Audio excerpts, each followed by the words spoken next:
jërëjëf kon ñoo ngi sant sunu borom bu baax a baax di dellu di nuyu journalistes yi fi teew yëpp ak di nuyu sénégalais yi nga xam ni ñoo ngi déglu ci biir réew mi ak ci bitim réew di gërëm le président de la conférence des leaders Khalifa Ababacar Sall bi nga xam ni moo wax léegi ci turu leader yi fi toog di ko gërëm di gërëm leader yëpp ci seen taxawaay ci li nga xam ni moo fi am fan yi te sénégalais yëpp gis ko naqarlu ko nga xam ni du lenn lu dul enlèvement d'opposants du lenn lu dul séquestration d'opposants mais bi loolu amee gis ngeen ni nekkuma fi maa ngi woon prison mais terewul lépp li war ci taxawaay ku nekk ci ñoom toog fii nekk conférence des leaders def nga ko donc ma leen ci remercier di leen ci féliciter parce que loolu mooy mbir mi Macky Sall jàpp na ma jàpp na Ahmed Aïdara jàpp na Guy Marius Sagna jàpp na beaucoup de militants et sympathisants yi nga xam ni ñoo ngi nekkoon ak ñun mais loolu na xam ni du dara te maa ngi ciy dellu soit léegi toujours ci chapitre gërëm bi parce que dafa jaadu bu li nu mel amee nga gërëm ñi nga xam ni dañoo am taxawaay parce que wax fa dëgg yàlla tous les jours ay messages ñoo ngi ma koy indil ci ku nekk na nga taxawee di leen gërëm la presse parce que suivre nañu débat yi suivre nañu intervention yi gis nañu ku nekk ni nga exprimer sa indignation pour le bien de la démocratie des libertés ci li nga xam ni moo xew ci plateau yi les chroniqueurs les politologues les journalistes les patrons de presse amul ku ko deful sa affaire parce que jàpp nañu lii jaaduwul Sénégal tolluwul fi nga xam ni dañu war enlever ay opposants di leen yóbbu en prison mais c'est que Macky Sall dafa xamul luy prison moo tax pour moom da ngay jëlee yóbbu prison vraiment di leen ci remercier bu baax a baax di remercier chef religieux yi ci tarixa bi mu mën a doon parce que ku nekk yónnee nga ci conférence des leaders mastawu mettitlu yónnee nga ci famille bi mastawu mettitlu li nga xam ni moo xew biir Sénégal te Macky Sall commencé di ko teg nit ñi ñoom ñu jàpp ni jaaduwul ku nekk exprimer loolu di remercier aussi député yi nga xam ni ñoo def li war muy Chérif Montey di Marème Soda Ndiaye nga xam ni def nañ une initiative pour que li doon suñu àq ak yelleef ak Mame Diarra Fam ñu mën ñu ko jox mais terewul justice bi tëx terewul Moustapha Niass tëx parce que moom li président Macky Sall wax rek lay wax te ordre bi ci président Macky Sall la jóge woon di remercier le président Abdoulaye Wade ak Karim Meïssa Wade ci délégation bi ñu envoyé à la conférence des leaders envoyé que kër ga pour mastawu li nga xam ni moo xew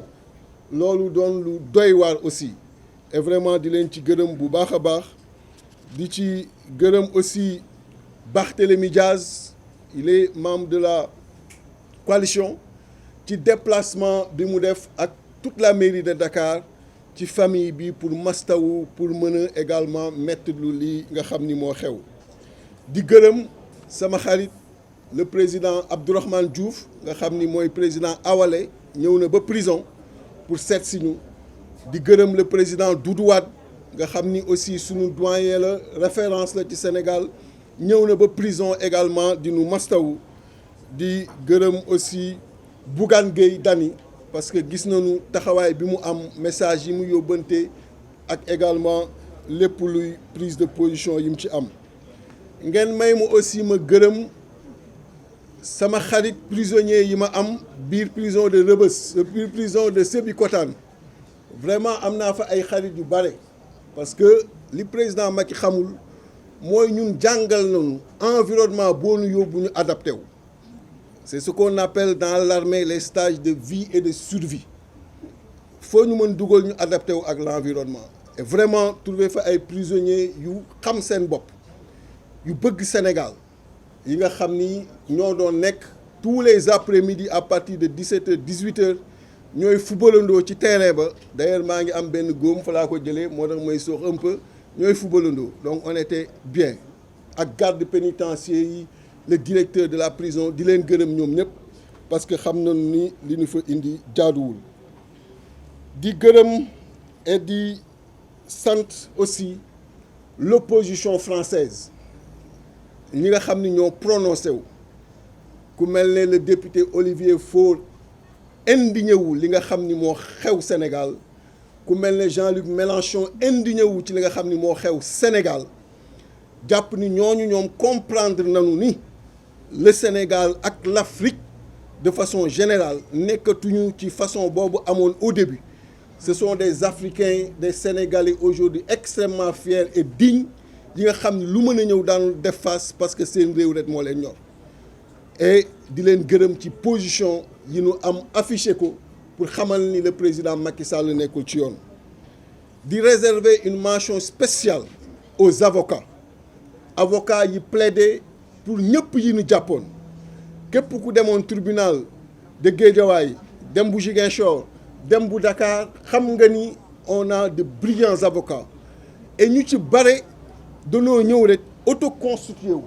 xaaruñu sax déjà ñu leen di wax ñëw leen moo tax ngeen gis plaidoirie bi yàgg parce que chaque avocat en faisait son affaire en réalité et xaarul Ousmane Khalifa wala keneen di ko woo dañuy ñëw ni lii seeni mbir la parce que Sénégal tolluwul fuy Macky Sall tey bëgg jàppee delloo ñu plusieurs années en arrière donc ñoom ñu ñëw autoconstitué wu ñëw nekk les avocats de ceux qui étaient détenus di remercier di féliciter mes collègues au milieu professionnel nga xam ni tous les jours je reçois leur soutien vraiment di wax ni bépp sénégalais foo mën a nekk ñoo ngi lay gërëm di wax ni nag lii dafa tàmbali rek mais dañ koy poursuivre la diaspora gis nañu manifestation yu ñu doon def tous les jours pour la libération des détenus et vraiment di leen féliciter parce que seen mobilisation boobu wër na àdduna di wax nag ni Macky Sall heure bu ñu jàppee yóbbu ñu prison na xam lenn rek day gën a renforcer suñu conviction ci li ñuy def parce que fii ñi fi toog amul ku fi prison di briser mënul nekk parce que bi ñuy dugg politique dañ ci dugg en même temps ñu jël sunu bopp xam ni lépp lu ci war ci sacrifice dañ koy def pour askanu Sénégal parce que ku nekk mënal nga sa bopp li nga xam ni doo woon dugg politique kon boo ci duggee rek da nga jóg pour jël sa bopp jox ko Sénégalais yi pour également endurer supporter sacrifice yi ci am yëpp donc lii mu def au contraire daf ñu gën a motiver dafa gën a renforcer suñuy conviction ci li nga xam ni moo war suñu diggante ak Sénégalais yi kon di rassurer Sénégalais yi que 6 mois avec sursis 2 ans avec sursis 7 ans avec sursis je ne serai jamais en sursis dans ce Sénégal-là. Il n'y a rien qui peut être au-dessus de ma tête pour freiner un seul pas ci samay conviction politique pour freiner une seule seconde ci sama engagement politique na def lu ko neex bu ko neexee suba 6 mois yooyu na ko exécuter et dignement laay dem supporter tëdd 6 mois yooyu muy 4 ans dignement laa koy dem supporter tëdd parce que ñooñu ko wër ñëpp muy les officiers généraux les officiers de l'armée de la gendarmerie fi ñu tibbee laa tibbee à l'ENOA fi ñu leen formé lan ma formé et je suis extrêmement fier d'eux et je les salue et je leur transmets toute ma reconnaissance parce que ñoom Macky xamul mais ñoom xam nañ foofu ñu tibbee laa tibbee fi ñu leen formé lan ma formé donc lu mu indi ñu naan ko ba mu jeex takk parce que Sénégal jaral na ko kon na def lu ko neex na préparer prison bu ko neex fu mu mën a nekk conditions yi fa nekk je trouverai les conditions de ma survie et c'est comme ça moo tax bi ñu yeggee section de recherche le commandant maa ngi koy saluer Aliou Ndiaye qui a été très professionnel jël benn néeg dugal ma fa taal clim bi MDL bi ñëwee dama ne ko fayal clim yi ubbil fenêtre yi bu ko defee ma jël ci chaleur yi jël ci yooyu préparer fi ma jëm parce que je savais qu'il allait me transférer moo tax sama yaram bi yëpp gis ngeen ay matt tatu yoo la parce que dama dem prisonniers yi mën leen bàyyi leen yooyu jël seen asaka ba mu doyal bu ko defee dootuñu ma matt dañu may biiw rek donc pendant 72 heures gars yi matt ba doyal après di biiw jeex na où est le problème amul benn problème bu fekkee dañoo bëgg jóg pour liggéeyal Sénégalais il faut ñu assumer loolu donc pour wane rek ni li mu def amul lu muy wàññi day gën a yokk suñu motivation yokk suñuy conviction parce que dañoo jóg pour liggéey Sénégal dañoo jóg pour defar Sénégal dañoo jóg pour faire retrouver le Sénégal sa dignité et loolu ma koy wax au procureur de la République bi nga xam ni bi muy dugg keroog il était entré avec ses airs pensant que pour une fois on est là devant lui ci palais de justice mu toog et qu'il est le roi et que xëy na li ñu waxoon dañ ciy dellu si et que xëy na dañuy trembler devant lui quand il se permet de prendre la parole après sama intervention di wax le juge comment quelqu'un comme Déthié peut être là malgré li ñu koy reprocher il s'est pas repenti Déthié refuse de se repentir ma koy xamal ni yàlla képp moo am méritu jot sama repenti ca la ma def kuy nit ak foo mën a nekk ak koo mën a doon doo jot sama repenti waxuma laa ca la ma deful donc il devait pas être étonné de cette posture quand il dit encore que devant tout le tribunal Déthié Fall tient une posture martiale. Comment un militaire formé à l'ENOA devant n'importe quelle situation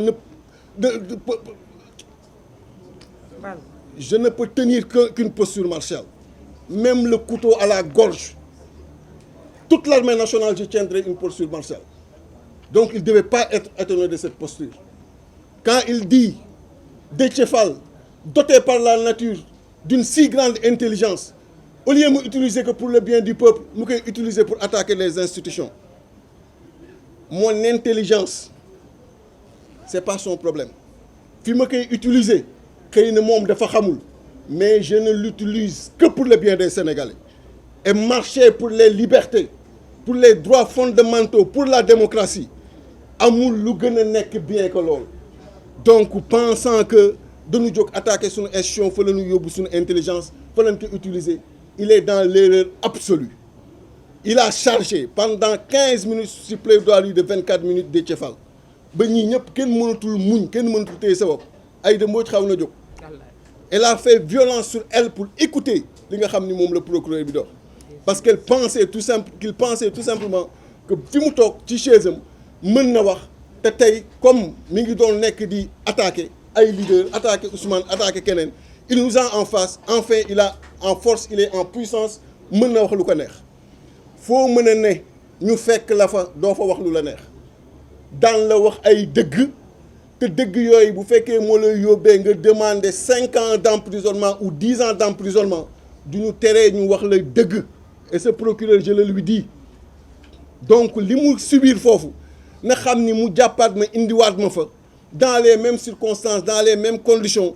je dirai encore les mêmes choses avec cette même posture martiale et les mêmes vérités pour le Sénégal et les Sénégalais et il va essuyer ces vérités-là parce que duñu kuy daw duñu kuy lox duñu kuy xef-xefi suñu benn maam dawul donc qu'il le sache c'est comme ça qu'il n'est pas à s'indigner de mon comportement devant le barreau noonu lay demee toujours parce que lu ma wax dama koy assumer lu ma leen wax fii Sénégal yëpp dégg ko nekk biir réew bitim réew dinaa dem ba taxaw konom procureur naan maa ngi débiné wu je le ferai jamais li may wax fii xam leen ni bu armée nationale taxawee moom lay wax c'est comme ça noonu leen ma bindee noonu leen ma yaree te loolu laay def ba abadan parce que fii ragal nekku fii donc di ko wax di remercier les juges je ne suis pas du tout je n'ai rien contre eux le juge Abdoulaye Ba qui a libéré 81 détenus man rek la def 6 mois avec sursis ak Ahmed Aïdara 1 mois avec sursis pour le juge bi fa nekkoon Guy Marius Sagna on m'apprend également 1 mois avec sursis donc xool ku ne looy gàll ci moom pour mu bañ a bouger dans ce Sénégal-là personne ne peut m'empêcher de bouger personne je bougerai toujours fièrement la tête haute la poitrine suffisamment bombée et je regarderai toujours les Sénégalais droit dans les yeux et Macky Sall droit dans les yeux donc ça c'est clair pour dire Sénégalais yi que ni nanu xam ni waxtu jóg dafa jot waxtu taxaw dafa jot waxtu faire ressortir chez chaque Sénégalais cette fierté qu'on lui connaît dafa jot waxtu faire face à Macky Sall dafa jot du buur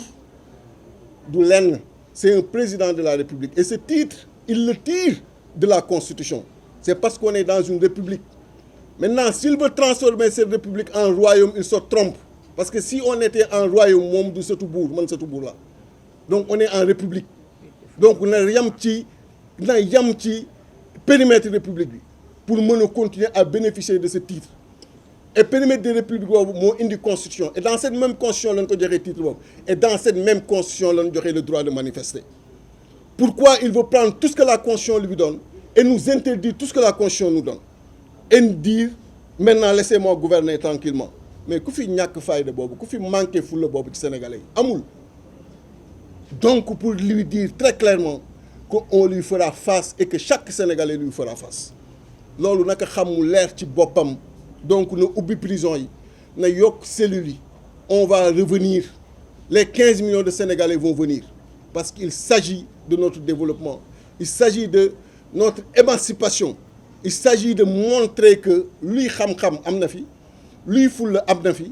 fu réew yegg Sénégalais mën na fa yegg Sénégal mën na fi yegg moom bu ko xamul bay war a dem di topp ku nekk di ko neexal moom moo toll foofu mais ñun dépassé nañu loolu on est suffisamment fiers bien formés suffisamment informés pour mën a engager le développement et ce sont ces leaders là qui sont dans cette direction et vraiment di terminer par encore une fois leur exprimer toute ma fierté leur dire combien je suis heureux de faire partie de cette coalition. Combien je suis heureux d'être tous les jours avec ces braves leaders. Chacun individuellement pris symbolise la fierté sénégalaise. Quel que soit par ailleurs ce qu'on peut lui dire. Parce que des fois, tu peux voir des personnes sans les connaître. Mais chacun individuellement pris symbolise la fierté sénégalaise, la dignité sénégalaise. Donc na Macky Sall xam ni Yewwi Askan Wi qu'il le veuille ou pas est devenu la première force politique de ce pays loolu moo koy dofloo